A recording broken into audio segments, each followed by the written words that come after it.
Welcome to the Deep Dive. You've come to us with a guide to professional English, and our mission is pretty simple. Yeah, we're going to distill it all. We're giving you the high-value shortcuts, the key cultural context you need to sound, polished and natural at work. And all without having to read a textbook. Exactly. This isn't about perfect grammar. No, not at all. It's really about confident communication. Our sources gave us this really practical toolkit. And it focuses on one thing, right? One thing.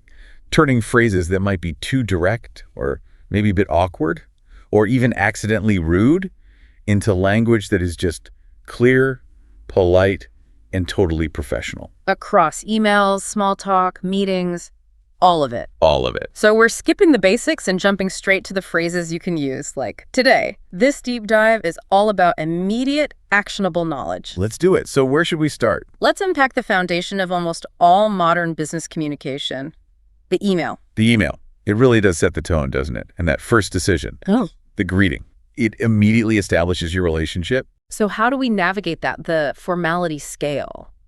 Well, the sources make this pretty easy for, friendly day-to-day stuff inside the company. Colleagues, team members. Exactly. People you talk to regularly. You just stick with the default hi name or hello name. Hi, John. Hello, Sarah.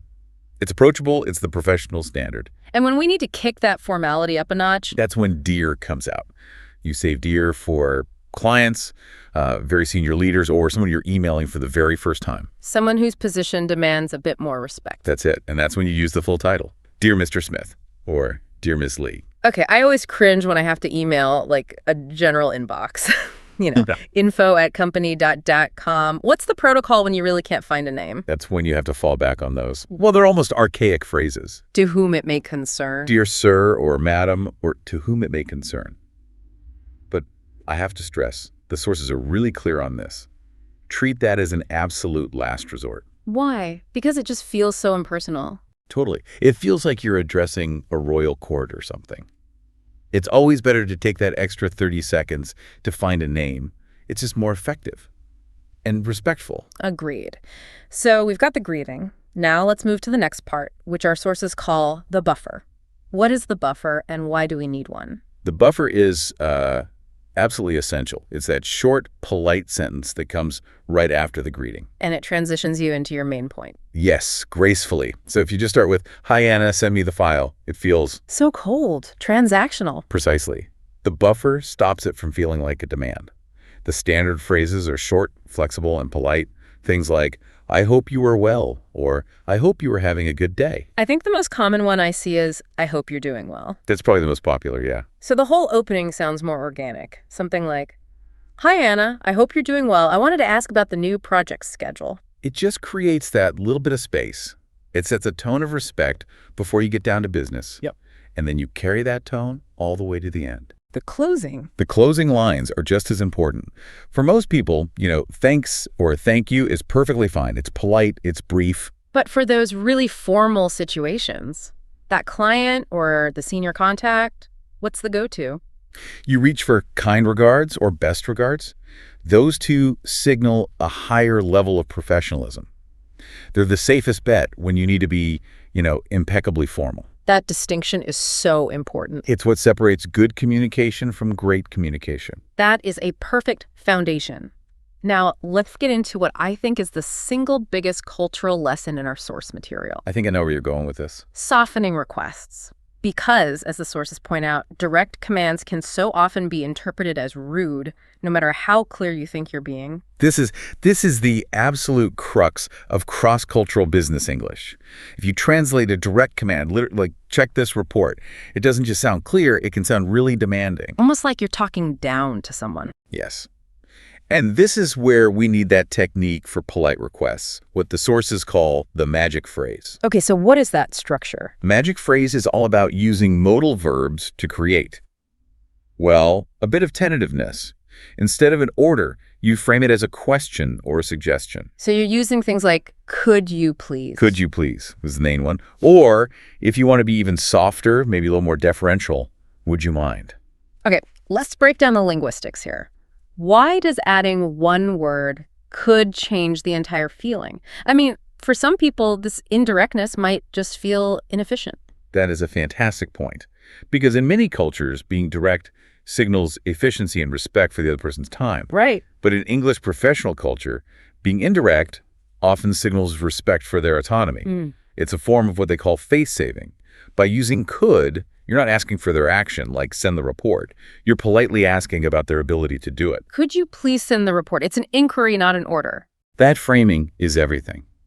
The sources show this perfectly. Instead of send the sales report today, you just change it to, could you please send me the sales report today? And that one change moves it from a power dynamic to a collaboration. Exactly. It makes the request gentle and completely appropriate. If you remember only one phrase from our deep dive today, make it, could you please? I love that. It's not just a rule, it's a cultural key. Okay, let's handle two really practical parts of email. First up, attachments. Yes. We often see the direct translation error here, something like, I send you the file. It doesn't sound quite right. So what are the two best phrases to use to sound professional right away? The go-to classic is, please find attached to the report. It's formal, it's standard, it's brief. And the other one? A slightly friendlier, maybe more modern alternative is I've attached the file for your reference. Both work perfectly. Please find attached. That's the one to bank on. Okay, now for the part that gives everyone anxiety. Yeah. The follow-up. How do we check in on an email that hasn't been answered without, causing friction? This requires delicacy, for sure. You don't want to imply they forgot about you. The key is to be short and respectful. You start with a little context, and then you bring back the magic phrase. Give us the phrasing. Just following up on my previous email, could you please share an update when you have time? When you have time. That's the key part. It is. It respects their schedule. It gives them an easy out, but it still clearly asks for the information. But what if it's genuinely urgent? How do you apply some gentle pressure without losing that polite tone? If you have a real deadline, you can add that in, respectfully. You start the same way, but you change the end. I just wanted to check if you had a chance to look at my previous email. We need the information by Friday, so an update today would be really helpful. The major takeaway across all of this email advice seems to be that clarity and politeness are more important than complexity. 100%. The sources repeat this over and over. Be polite, be clear, use short sentences. And avoid big, complicated words. Please. Simple English is so effective because there's less chance of being misunderstood. If you're clear and respectful, your message will land every time. Excellent. Let's completely shift gears now. Let's move out of the inbox and into the real world, the break room, the coffee machine. Small talk. Small talk, it can be terrifying for people, but it's so essential for building those workplace connections. It really is a necessary cultural ritual, isn't it? Yeah. It's the lubricant of professional relationships. If you avoid it, you can seem aloof or unfriendly. But the good news is the structure is pretty formulaic. The phrases are really easy to memorize. So what are the best, simplest conversation starters? Just stick to the absolute basics, things everyone can answer without stress. How was your weekend? Is a classic. Or if you know they like sports, did you watch the game last night? Yep, or the absolute standard. How'd your day going? Okay, but when someone asks me that, my brain just defaults to good, and then crickets. The conversation just dies. Exactly. We need responses that can keep the dialogue moving. So instead of just good, try pretty good or not bad. Okay. But the universal winner, according to our sources, is busy but good.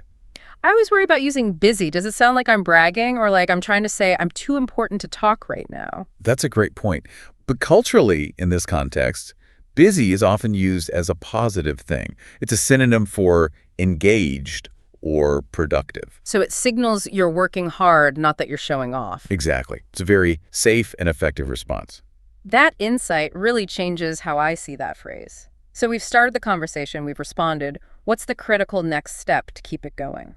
You have to turn the question back. It shows you're engaged. The simplest way is just saying, how about you? Or, and you. Or if you want to pivot a little towards work, you can add a simple comment about what you're doing. Right. So you can kind of weave it all together. It's been pretty good, but I'm working on the new Q3 strategy today. How about you? You've shared info, you've invited them to share back, all in one sentence. It keeps it flowing. And sometimes you just need to pass someone in the hall without that awkward silence. You don't need a full conversation. That's an acknowledgement. Just an acknowledgement. A simple, safe observation is enough. The weather is always reliable. Hi, it's really cold today, isn't it? Perfect. Or a simple workplace observation. Hi, you look busy today. It's low stakes. It just shows you're friendly. Perfect. Okay, let's move to the highest stakes environment we covered in the sources. Meetings. Meetings. This is where confidence is everything, especially when you're giving updates or maybe navigating a disagreement. Meetings definitely require clear, declarative language. When it starts, the leader will use simple phrases, "Good morning, everyone," or just, "Let's get started." And when it's your turn to speak, You have to lead with intent. Use phrases that state your purpose immediately. "Today I'd like to talk about," or the very direct, "I have an update on the project plan." Be concise. No rambling. okay, expressing agreement is easy. I agree, that's a good point. But the real challenge is polite disagreement. How do you challenge an idea without seeming combative? This is where we bring back that politeness rule with something called hedging language. Edging. Before you introduce your different view, you have to acknowledge their point first. It shows you were listening and that you respect their contribution. So you build a bridge before you put up a barrier. Exactly. The sources recommend two great structures for this.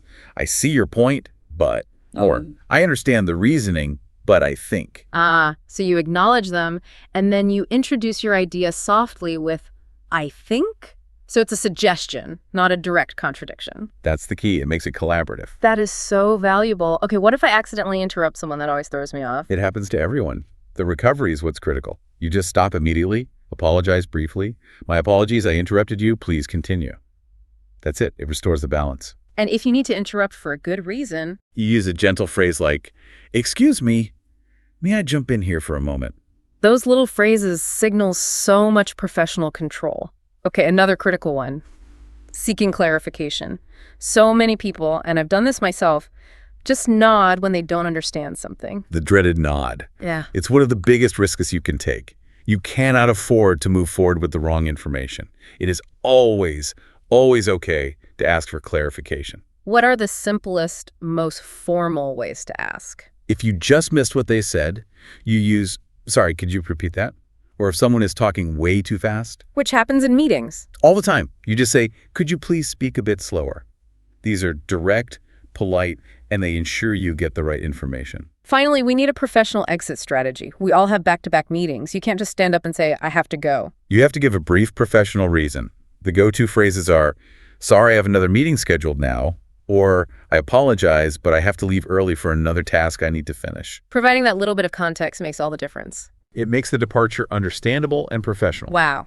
We have gone through the entire cycle of professional communication, from that first email greeting all the way to making a clean exit from a meeting. And the key takeaway across every single source we looked at is that success isn't about complex vocabulary or perfect sentences. It's found in clarity, brevity, and above all, politeness. Absolutely. If you can confidently use these simple structures, the buffer in an email, the magic phrase, that hedging language in a meeting, you signal immediate respect.